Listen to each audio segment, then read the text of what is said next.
Could you be the one?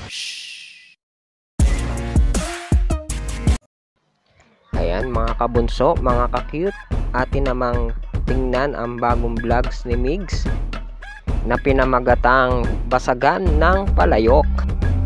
At talaga nga namang good vibes lang habang mapapanood nyo at makikita nyo nga na hinalikan ni Mahal at may tunog pa talaga ang halik ng ating Mahal sa kanyang attorney. At ayan, inayos na nga ni Migs ang mga palayok na gagamitin para sa basagan ng palayok, habang ito ay nilalambing at iyayakap-yakap ng ating Mahal.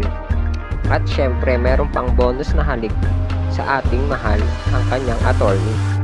At abangan nga natin kung sino sa kanila ang makakakuha ng malaking prize kapag nabasag ang palayok. Makikita natin na isa-isa nang ikinakabit ni Migs ang mga palayok. At pagkatapos nga nito ay lalagyan niya ng pera.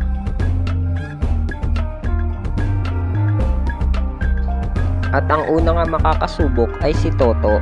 At kanina nga ay nakikita siyang sinisilip ang laman ng palayok.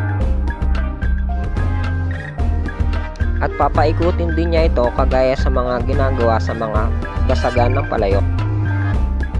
At medyo nahilo nga talaga si Toto pero napalitan na ni Migs ang mga laman nito at nang ito ay nabasag niya ay 100 lamang ang laman. At ang kasunod naman ay si Nene ang papalo at babasag ng palayok. At ito nga ay piniringan na at pinaikot na uli ni Migs. At ang napiling palayok ni Nene ay naglalaman lamang ng 50 pesos na sinabi niyang meron na siyang pang-load.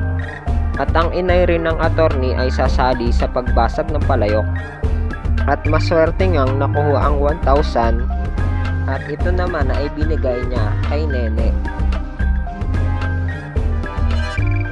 At kasunod dito ay si Pia na siya naman ay nahirapang basagin ng palayok kaya ito ay walang nakuwang premyo. Oh no! At kasunod na nga ay si Mahal na babasag ng palayok. At dito nga ay tinulungan na rin ni Migs at binuhat si Mahal para maabot ang palayok at mabasag na ito. At nakailang beses nga ng palo at gumamit pa ng ibang pamalo para mabasag na rin ang palayok. At ang nakuha nga ni Mahal ay 500 at 100 kaya 600 ito.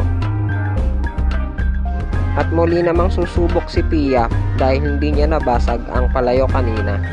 At dahil nga nabasag niya ito ay nakakuha siya ng 500 at 20 pesos kaya 520 lahat ito. At dito na po nagtatapos ang maikli nating review sa bagong vlog ni Migs. At nagsasabing happy lang. Bye bye!